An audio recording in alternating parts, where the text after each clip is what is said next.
রমজানে বেশি বেশি করে ইবাদত করব, এই বেশি বেশি রমজানের ভিতরে আমরা দান খায়রাত করব, বেশি বেশি করে সাদাকা করব। আল্লাহ পাক রব্বুল ইজ্জত ওয়াল জালাল বলেছেন, গোলাম রে, তুমি যদি রমজানুল মুবারকে একটা পারা, একটা সূরা কোরআনের তেলাওয়াত করো, আমি আল্লাহ তোমার একটা সূরার তেলাওয়াতকে 1000 মাস ধারাবাহিক সওয়াব দিয়ে দিলাম।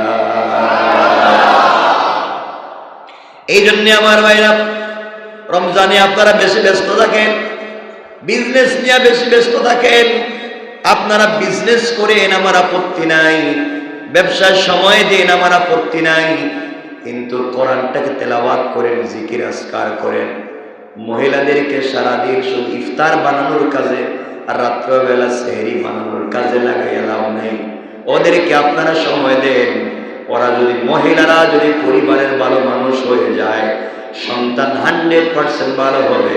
আর অধিকাংশ সন্তান নষ্ট হয় পরিবারের মা বাবার কারণে।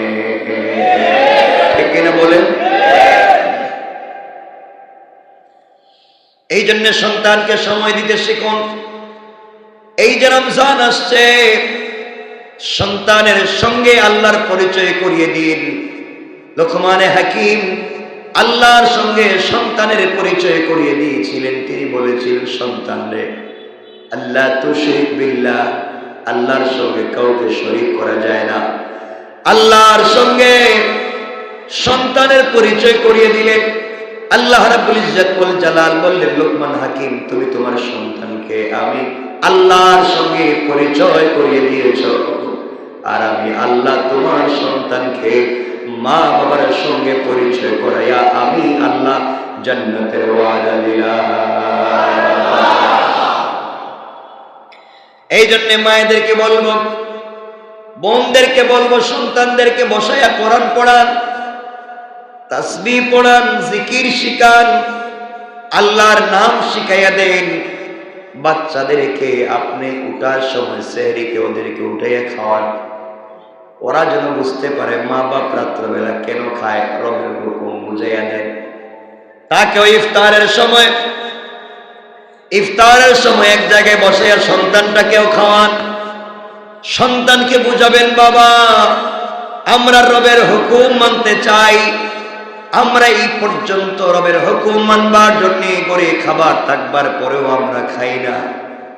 সন্তানকে যদি এভাবে বুঝাইয়া দিতে পারেন, সন্তান যখন রবের হুকুম পালন করতে যাবে, আর বাচ্চা যখন সিজদার মধ্যে পড়ে অথবা ইফতারের সময় হাত উঠিয়া কাঁদবে, আল্লাহ দেখবেন মাসুম বাচ্চা দুনিয়া পর্যন্ত বুঝে না, মা বাবার সঙ্গে ইফতারের সময় উপর দিকে হাত উঠিয়া ধরেছে। আল্লাহ রাব্বুল ইজ্জত ওয়াল জালাল এত খুশি হয়ে যাবে, সাথে সাথে সন্তানের কারণে মা বাপকে মাফ করে দিবেন। সুবহানাল্লাহ। এখানে একটা ঘটনা আছে, এটা আপনাদেরকে আমি বলেছি একবার, এই জন্য এটা যেন কোরআনের কথা না, আমি বলতে চাচ্ছি না। বাচ্চাদের সাথে যদি সম্পর্ক আল্লাহর করায় দিতে পারেন, আল্লাহ এই বাচ্চাদের জন্য খাবারও দিতে পারেন। সুবহানাল্লাহ বলেন। বাচ্চাদেরকে বুঝান, বাচ্চাদেরকে দিন বুঝান, ইনশাআল্লাহ। কেন বললাম আপনাদের দাম আছে? এই যে আমরা যারা দুনিয়ার জমিনে মানুষ, আমাদের অনেক দাম আল্লাহর কাছে আছে। আপনি হয়তো মনে করতেছেন আপনার দাম নাই। একজন রিকশাওয়ালা, একজন সুইপার, আপনি মনে করেছেন তার দাম নাই। আপনি জানেন না এই সমাজের এলিট শ্রেণীর মানুষ যাদের 1000 কোটি টাকা আছে, আল্লাহর কাছে হয়তো তার দাম মশা মাছির সমান না, কিন্তু একজন সুইপার সে যদি আল্লাহকে চিনতে পারে, তার দাম আল্লাহর কাছে অনেক অনেক বেশি হয়ে যায়। এই দুনিয়ায় অনেক টাকাওয়ালারা আছেন, অনেক সম্পদওয়ালারা আছে, যারা সারাদিন মানুষের পিছনে লেগে থাকে, মানুষকে আটকাবার জন্য হামলা মামলা দেয়, ইজ্জত নষ্ট করবার জন্য। আরেকজন বড় হয়ে যাচ্ছে দেখে তার বিজনেসকে মামলা দিয়ে আটকায়া দেয়, এমন শয়তান আছে না নাই? চায় তার বিজনেস বড় হবে, তার সম্মান এলাকায় বড় থাকবে, সে যে বিজনেস করে এই বিজনেস যেন অন্য কেউ করতে না পারে, এই জন্য সারাদিনই চিন্তায় থাকে। এগুলা করে যারা জমিনে টাকা বানাতে চান, মনে রাখবেন টাকা জমিনে পড়ে থাকবে আর আপনার লাশ কবরের ভিতরে পোকা টাইনা টাইনা খাবে। এই জন্য আমার বন্ধুগণ, আল্লাহকে দুনিয়ার জমিনে চিনা লাগবে। আল্লাহকে চিনে যদি আমরা কবরে যেতে পারি, আল্লাহ রাব্বুল ইজ্জত ওয়াল জালাল বলেছেন, গোলাম কেউ যদি রমজানুল মুবারক পাওয়ার পরে আমি আল্লাহর সঙ্গে তার সম্পর্ক করে নিতে পারে, সারা মাস আমি আল্লাহ তাকে পরীক্ষা করব, দেখব কি করে কোন পথে যায়। ঈদের রাত্রে আমি আল্লাহ তার পুরা মাসের সবগুলা দোয়াকে কবুল করে নেয়। সুবহানাল্লাহ বলে। এজন্য বাসায় মহিলাদেরকে শুধু কাজে লাগাইয়া দিয়েন না, ওদেরকে ইবাদতের সময় দেন, তারা যেন ইবাদত করতে পারে, কোরআন তেলাওয়াত করতে পারে। আর বাচ্চাদেরকে সব সময় পবিত্র রাখবার চেষ্টা করবেন। ঘরের ভিতরের কোনো এক জায়গায় বসে আল্লাহর নামের জিকির করবেন, কোরআন তেলাওয়াত করবেন। আল্লাহ বলেছেন যে ঘরে পুরা রমজানের একটা দিন কোরআন তেলাওয়াত বন্ধ করে না, পুরা মাস কোরআন তেলাওয়াত চালাইয়া যায়, আমি আল্লাহ এই গোলামের নামটা আরশে আজিমের মধ্যে লিখে দেব। সুবহানাল্লাহ জোরে পড়েন। আমি আল্লাহ বাইতুল মামুরের ফেরেশতাদেরকে বলি, ও ফেরেশতারা, এই গোলাম আমাকে আমি আল্লাহকে ভুলে যায় নাই। যেই মাসে কোরআন নাজিল করেছি, যেই মাসে আমি নিজে কোরআন তেলাওয়াত করেছি, গোলাম আমি আল্লাহকে ভুলে না গিয়া ওই মাসে কোরআন তেলাওয়াত করে যায়। আমি আল্লাহকে সন্তুষ্ট করতে চাই, বুঝে না বুঝে, জেনে না জেনে কোরআন তেলাওয়াত করতেছে। আমি আল্লাহ খুশি হয়ে গেলাম, আমি আল্লাহর জিম্মাদারিতে কথা দিলাম, এই গোলাম রমজানের প্রথম দিন থেকে নিয়ে 30 রোজা পর্যন্ত আমি আল্লাহর কাছে যা চাইবে তোমরা একটা ফাইলের মধ্যে লিখে ঈদের রাত্রে আমি আল্লাহর কাছে পাঠাইয়া দিবা। আমি আল্লাহ তার দরখাস্ত মঞ্জুর করে নিলাম। আর আপনারা কি চান এই রমজানে? আর কি চাইবেন? আল্লাহর কাছে হায়াত বরকত চাইবেন, রিজিকে বরকত চাইবেন, সুস্থতা চাইবেন। আপনার কোটি টাকা আছে, আপনি সুস্থ না থাকলে খাইতে পারবেন না। এই জন্য মনে রাখবেন, বহুত টাকাওয়ালারা আছে অফিসে, টাকাওয়ালার অফিসে যেই লোকটা বসে কর্মচারী এসি লাগানো রুমে বসে, কিন্তু টাকাওয়ালা বাড়িতে এসি লাগাতে পারেন না, ওনার হার্টে কিডনিতে ব্যথা করে। কথা বলেন না কেন? বহুত টাকাওয়ালার কর্মচারীরা প্রতিদিন 2-3 প্লেট খাবার খায়, 4-5 আইটেমের খাবার খায়, আর টাকাওয়ালা প্রতিদিন 1 কাপ ভাত খায়। নাই বাংলাদেশে? কথা বলেন। আল্লাহ যদি এভাবে করতে পারেন গোলাম, এই জন্য বলতে চাই, তোমার সম্পত্তি থাকবে, তুমি যদি সম্পত্তি বুক না করতে পারো এটার কোনো উপকার নাই। এই জন্য আমি বলতে চাই, দুনিয়ার জমিনে সম্পত্তি করেন, বুক করবার মতো হায়াত আল্লাহর কাছে চান, হায়াতে বারাকা চান, সুস্থতা চান, কারণ দুনিয়ার জমিনে সুস্থতার উপরে আর কোনো জিনিস নেই। এই জন্য যুবক ভাইরা, আমাকে আজকের থেকে কথা দাও, আজকের থেকে আমাকে কথা দাও, আমরা 40 দিন একটানা তাহাজ্জুদের নামাজ পড়বো ইনশাআল্লাহ। হাত উঠে বলো, সবাই বলো আল্লাহ। আমরা কথা দিলাম, তাহাজ্জুদ ছেড়ে দেব না, তারাবি ছেড়ে দেব না, 5 ওয়াক্ত নামাজ ছেড়ে দেব না।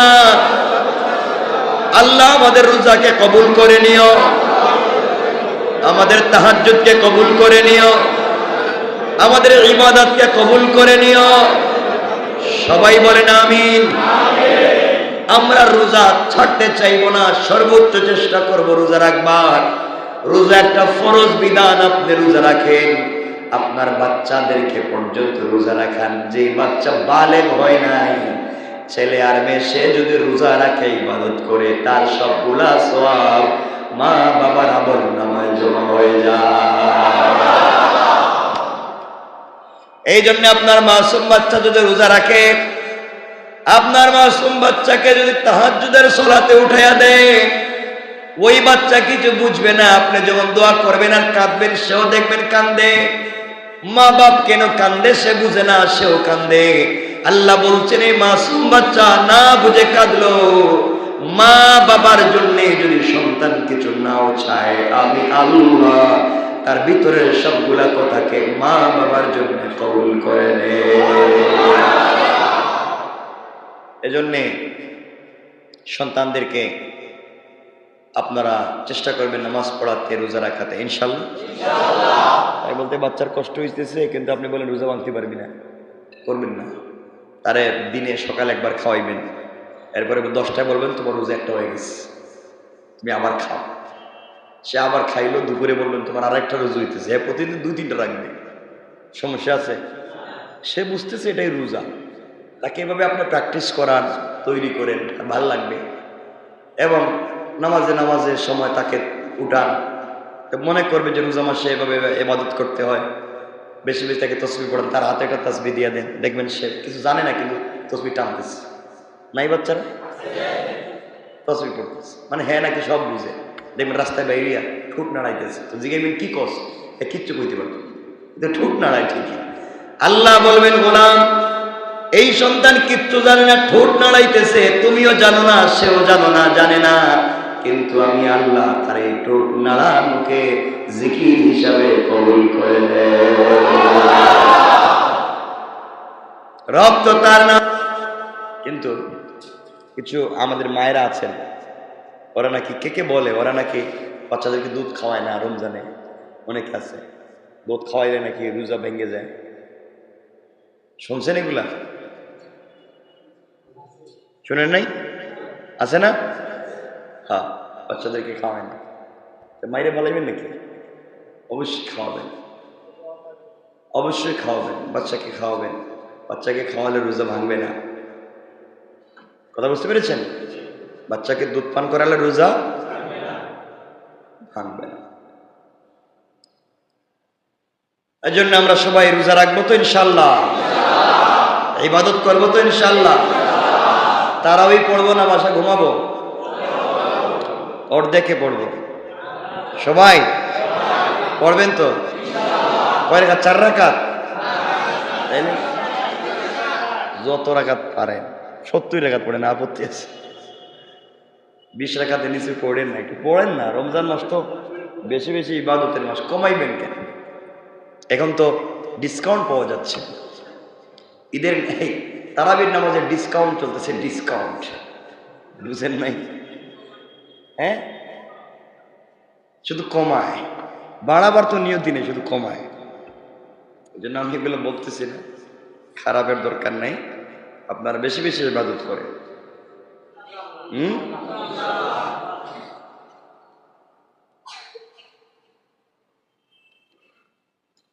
তাহাজ্জুদ পড়বেন তো ইনশাআল্লাহ? সবাই তো পড়বেন ইনশাআল্লাহ।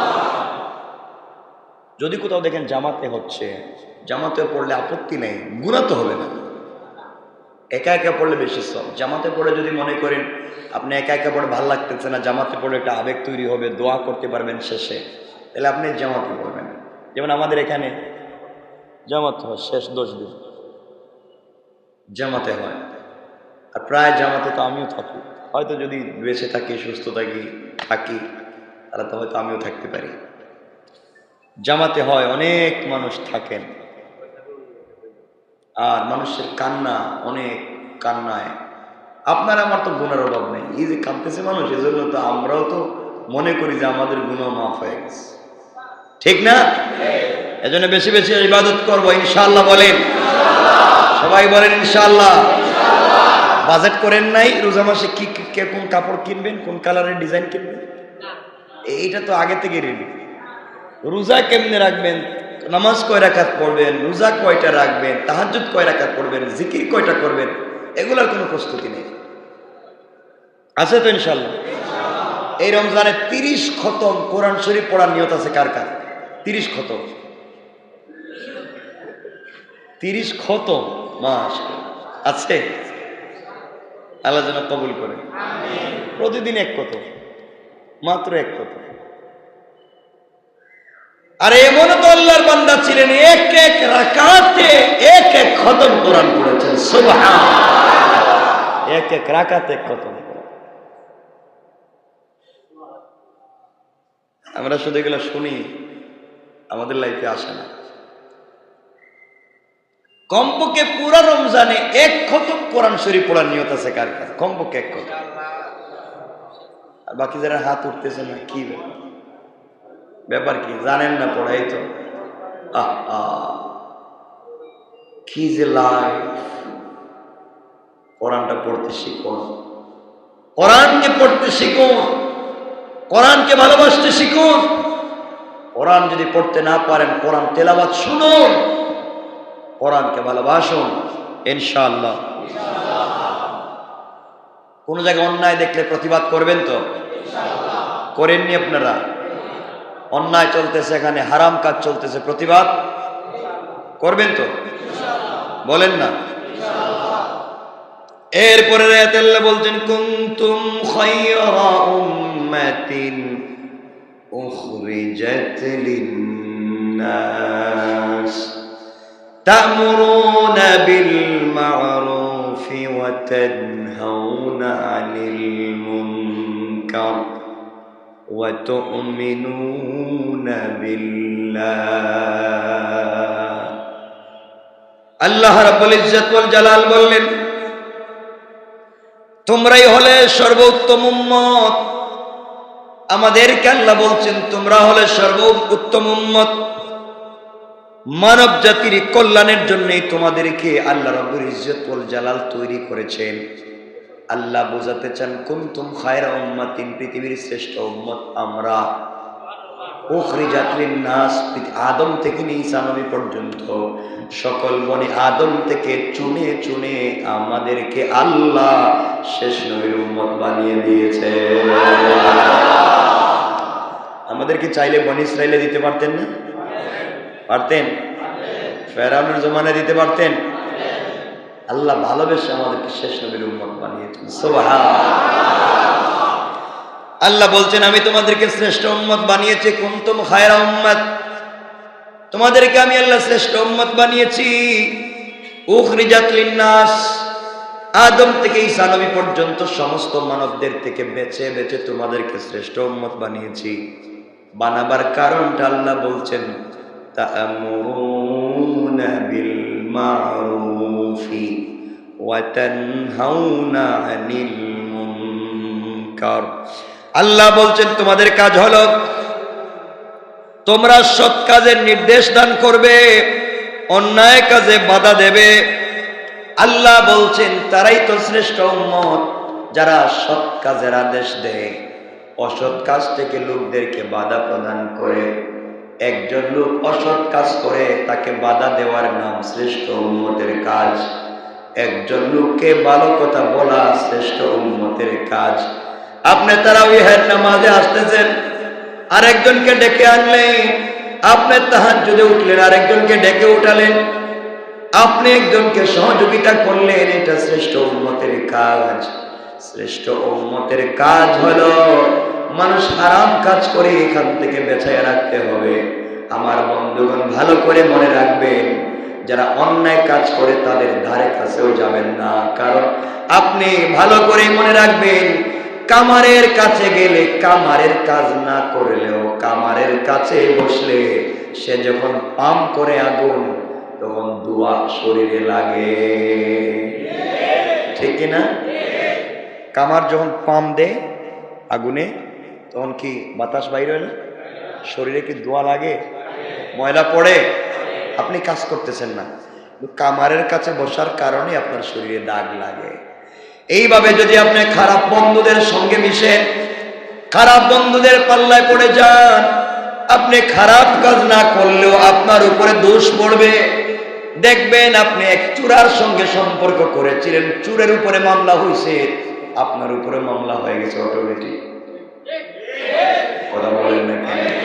এই জন্য কখনো খারাপ মানুষের সংস্পর্শে যাইতে নাই। আপনি যাকে ভালো মানুষ মনে করবেন তার কাছে যাইবেন। আমাদের কাছে আসতে বলতেছি না, দোকান জোর করে বলছি, পৃথিবীর যেখানে যারে ভালো মনে করবেন তার কাছেই যান। এরপরে ভালো মানুষের কাছে যান। আপনি একজন আতরওয়ালার কাছে যান, যার কাছে আতর আছে সে আপনাকে আতর দেয় না, কিন্তু নিজে ব্যবহার করে আপনাকে দেয় না। আপনাকে না দিলে হবে কি, আতরওয়ালার কাছে বসলে আপনার বডিতেও আতরের ঘ্রাণ লেগে যাবে। ঠিক কিনা বলেন? এই জন্য ভালো মানুষের কাছে যান। এর সুরও যদি ভালো মানুষের কাছে বসে, মানুষ ধারণা করো মনে ভালো হয়ে গেছে, এই জন্য ভদ্র মানুষের কাছে গেল। এই জন্য খারাপ মানুষকে খারাপ বলতে নাই, তাদেরকে ভালো মানুষের কাছে নিয়ে যেতে হবে। আর ভালো মানুষকে খারাপ মানুষের সাথে মিশতে নাই। এই জন্য আমার বন্ধুগণ, আল্লাহ বলেছেন যারা শ্রেষ্ঠ উম্মত তাদের কাজ হলো ভালো কাজের আদেশ দেওয়া, অসৎ কাজ থেকে লোকদেরকে বাধা দেওয়া। কিন্তু আমার মা বোনরা তো এমন জায়গায় পৌঁছে গিয়েছে, যদি দেখেন বাড়ির 3 জন মহিলা এক জায়গায় বসে গেছে, তাইলে পুরা পৃথিবীর বিবিসি যেই খবর খুঁজে পায় নাই তারা এই খবর দিতে পারে। ঠিক না? বিবিসি ফেল, এমন সংবাদ দিবে মানে আপনি কল্পনাও করতে পারবেন না। ঠিক বললাম না? এমন বিপদে কি পড়ছিলেন কোনোদিন? নাও কয়, ঠিকও কয়, সব সব একাই কয়। এই জন্যে আমার বন্ধুগণ দেখবেন 2-3 জন যদি এক জায়গায় জমা হয়ে যায়, বলবে শুনছি গতকাল কই মহিলার ঘরে কুত্তার বাচ্চা করেছে। এটা পাবলিকে বিশ্বাস করাই ছাড়বো, এমন ভাবে এগুলোর প্রচার করে। এজন্যে মায়েরা বেশি জাহান্নামে যায়, এর সব থেকে বড় কারণ হচ্ছে নাশুকরি। সবচেয়ে বড় কারণ, মহিলারা স্ত্রী মানুষ যত জাহান্নামে যায়, স্বামীর নাশুকরি করবার কারণে জাহান্নামে যায়। স্বামীর শুকরিয়া আদায় করে না। ওই ঈদের সময় আসছে না, আপনারা বলছিল তুমি আমার জন্য একটা জামদানি শাড়ি কিনে দিও। আপনি হয়তো এই মাসে টাকা পয়সা বেশি পান নাই, অসুস্থতার রোগে বালাই, দাম সব কিছুর বেশি, এর জন্য দিতে পারেন নাই। বলে 32 বছর ধরে আপনার ঘর সংসার করে একটা সেরা কাপড় দিছিলেন, অথচ প্রত্যেক বছর আপনি দিচ্ছেন তারে, এই বছর দিতে পারেন নাই, আপনার খুঁটা দিব 32 বছর। ঠিক যে হারে ঠিক কইলেন, আপনারা কি বুঝতে পারতেছেন? হ্যাঁ, এলা হয় না? কথা বলে না কেন? আমি কিছু আপনার কাছে চাইছি, জীবনে কিছু চাই নাই, একটা মাত্র কাপড় চাইলাম, তাও দিতে পারলাম না। দরকার নাই, এই দরকার নাই বলে দেখবেন ইফতার হয়েছে। ঠিক কিনা বলে? সব বাতিল, না খাওয়া রাইখে দেব। এই বাঁকা মানুষগুলাকে হুট করে কিন্তু সোজা করতে পারবেন না। আর বেশি সোজা করতে যাইয়েন না, কিন্তু ঝামেলা আছে, কিন্তু পরে কিন্তু আপনার বিষ খাওয়ায় মাইরে ফেলাইতে পারে। কয়েকদিন আগে দেখলাম এক মহিলা নিজের বাচ্চারা বিষ খাওয়ায় মাইরে ফেলেছে আরেকজনের সাথে যাওয়ার জন্য। আমি বুঝতে পারতেছি না, একটা বাচ্চা মা পেটে নিচে 10 মাস, কত কষ্ট করছে। আর নর্মাল যদি ডেলিভারি হয়, ওই মহিলা তো কিয়ামত করছে।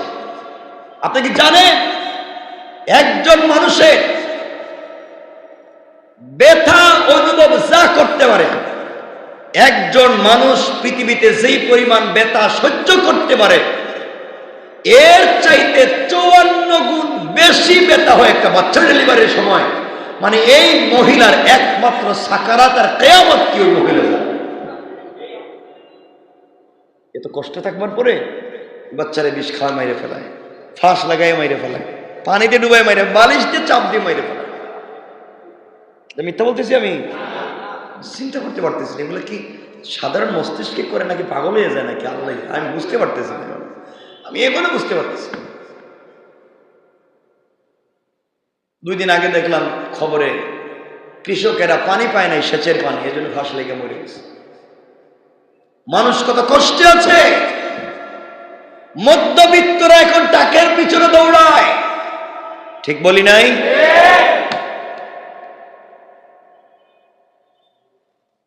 এই জন্য আমার মায়েদেরকে বলবো, বোনদেরকে বলবো, আপনাদের চাহিদাকে একটু কমান। তারা এদেরকে জিজ্ঞাসা বলবো আমাদের কোনো চাহিদা নেই, জীবনে কোনো ইচ্ছাই নেই, কিন্তু আপনি যাই দেন তবু হয় নাই। নাকি বদনাম করতেছি? সত্য কথা বললাম।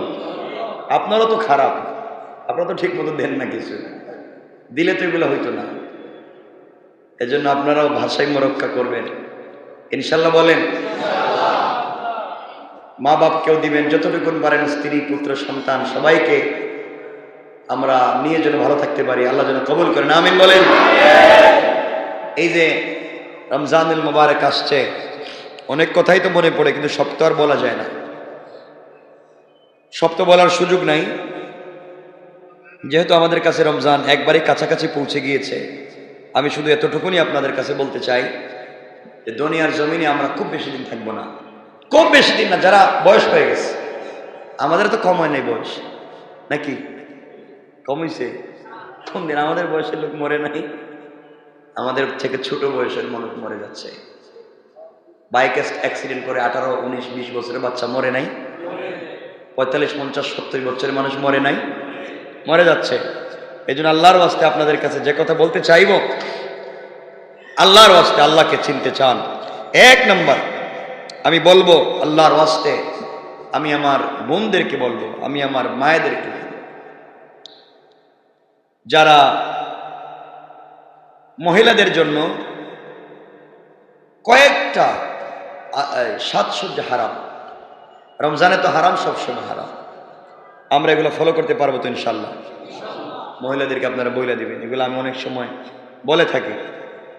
যেই সমস্ত জিনিস, যেই সাজগুলো মহিলাদের জন্য হারাম, 1 নম্বর হচ্ছে আওয়াজ হয়, ঘন্টা হয় এমন নুপুর পরা, আওয়াজ হয় পায়ে, নুপুর পরলে আওয়াজ হয়, সাউন্ড হয়। নুপুর পড়তে আমি না করতেছি না, না করছি? বলেন, নুপুর পড়তে না করছি? কি হয়? আওয়াজ হয়। রাস্তা দিয়ে হেঁটে গেলে আরেকজন তাকাইয়া থাকে যে এদিকে কে যাচ্ছে, তখন আওয়াজ তো ঘন্টার আওয়াজ, নুপুরের আওয়াজ কি হাতে হইতেছে না পায়ে?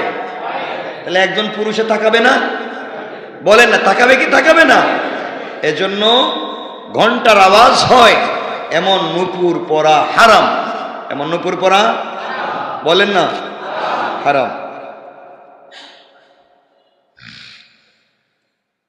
কপালে টিপ দেওয়া যাবে না, কপালে। মুসলিম মেয়েরাও টিপ দেয় দেখছি, দেয়নি? এটা দিলে কি হয় কি বলতে পারবেন? আর এটা দেওয়ার উপকারিতা কি, সবটা কি? হ্যাঁ, সুন্দর দেখা। মুরব্বী বলছে সুন্দর দেখায়।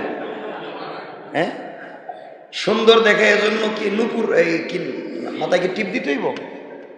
সুন্দর কারে দেখাইবেন আপনি? আপনার সৌন্দর্য দেখবার তো অধিকার কারণ নাই, ঠিক? এজন্য এগুলা করা যাবে।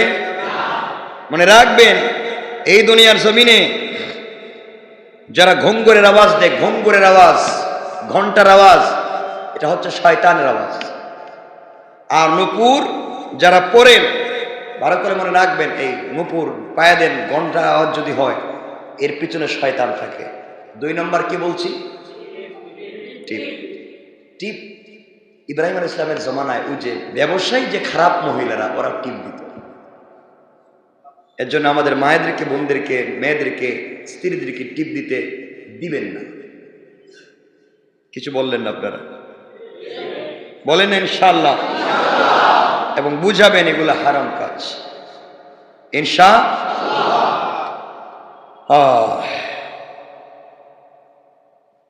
3 নম্বর, যারা সৌন্দর্য বাড়াবার জন্য মাথায় পরচুলা লাগায়, যেমন কিনতে পাওয়া যায়, বাজারে পাওয়া যায় না? নিজের মাথার চুল নেই, এখন কি লাগায়? পরচুল, আলগা চুল লাগায়। দরকার কি? এটা দরকার কি? দরকার? বলেন দরকার? হারাম, সাধারণ জিনিস না, হারাম। তাহলে 1 নম্বর,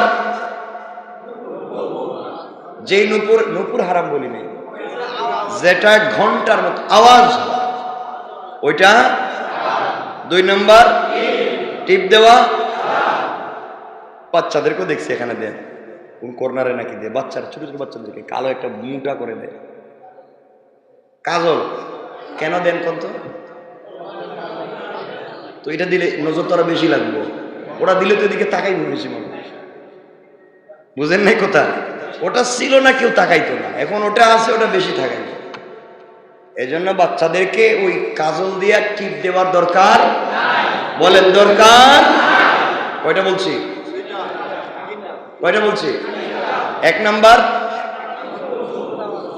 যেটা আওয়াজ হয় এটা পড়া যাবে 2 নাম্বার টিপ দেওয়া যাবে। 3 নাম্বার পরচুলা, আলগা চুল, এটা হারাম। এটা কি? সহিহ বুখারীতে রাসূল বলেছেন হারাম। 4 নাম্বার যারা ব্রু প্লাক করে, ব্রু কেটে ডিজাইন করে, ছোট করে, চিকন করে, লম্বা করে ব্রু প্লাক করে, রাসূল সাল্লাল্লাহু আলাইহি ওয়াসাল্লাম লানত করেছেন, অভিশাপ করেছেন। হ্যাঁ, কথা বুঝতে পেরেছেন? এই জন্য ব্রু প্লাক করা যাবে না। মহিলাদেরকে বলবেন তো, বুঝাই বলবেন তো, ব্রু প্লাক করা যাবে না। হালাল নাকি হারাম? এটা একটা জঘন্য হারাম কাজ, জঘন্য হারাম কাজ। এর ধারে কাছে আপনারা থাকবেন না। আপনার মেয়েকে বুঝাবেন, আপনার স্ত্রীকে বুঝাবেন, আপনার বোনকে বুঝাবেন। কয়টা বলছি? 4টা। 5 নাম্বার হলো শরীরে টেটু করা। শরীরে যারা উল্কি লাগায়, টেটু আঁকে, টেটু আঁকেনি, আগুন দিয়ে জ্বালাইয়া নাকি করে সুই দেয়া, কোনটা তো জ্বালাইয়া তো লেখা দেয়, নাম ঠিকানা লেখা রেখা দেয় হাতে। এটা কি? হ্যাঁ, হারাম। শরীরে জ্বালাইয়া নাম লেখে। আরে শরীরে জ্বালাইয়া যদি তোমার প্রেমিক আর গার্লফ্রেন্ডের নাম লেখা যায়, আর এটা যদি হালাল হতো, আমরা আমাদের কলিজায় আল্লাহর রাসূলের নাম লিখে রাখতাম। ঠিক কি না? তোমরা দুনিয়ার মানুষকে যতটুকু ভালোবাসো, আমরা আমাদের কলিজা দিয়ে বিশ্ব নবীকে ভালোবাসি। যদি শরীরে নাম লেখা জায়েজ হতো, ট্যাটু লাগানো, উল্কি আঁকা জায়েজ হতো, আমরা আমাদের কলিজায় বিশ্ব নবীর নামটাকে লিখে রেখে দিতাম। হারাম, এগুলো করা যাবে না। এগুলো বলবেন নি? বলবেন না? বলতে বলছি, বলবেন না বাসায় গিয়া? এগুলো করা যাবে না। এক সময় বাংলাদেশে ওগুলা ছিল না, ওগুলা ছিল না। কেউ সাহসী পাইতো না টেটু করার, এবং দোকান করে ফেলছে, স্পা সেন্টার করে ফেলছে, এখানে টেটু আঁকায়া দেয়। ঠিক বললাম না? পুরা বডিতে উল্কি আগে বলে কি একটা হাবি যাবে। হারলে তো সুন্দর করে বানাইছেন, আর ভাল লাগে না, ছাগলের মতো হইল, হ্যাঁ, বানরের মতো দেখাইবো, এটা তার কাছে ভালো লাগে। 6 নাম্বার পারফিউম ব্যবহার করা। পারফিউম, দামি দামি স্প্রে দিয়ে স্যান্ট ব্যবহার করে রাস্তায় বের হতে। আমি পারফিউম ব্যবহার করে স্বামীর কাছে যাইতে নিষেধ করি, ওটা ভালো কাজ। আপনি দুর্গন্ধ নিয়ে যাবেন কেন? আপনি কাপড় চেঞ্জ করে পারফিউম দিয়ে যাবেন, কিন্তু আপনি পারফিউম দিয়ে রাস্তায় বের হতে পারবেন না, যেটা দেখলে ছেলেরা, পুরুষেরা তাকায় থাকে যে কি যে একটা জিনিস দিয়ে গেল। ঠিক বলি নাই? এগুলা করা যাবে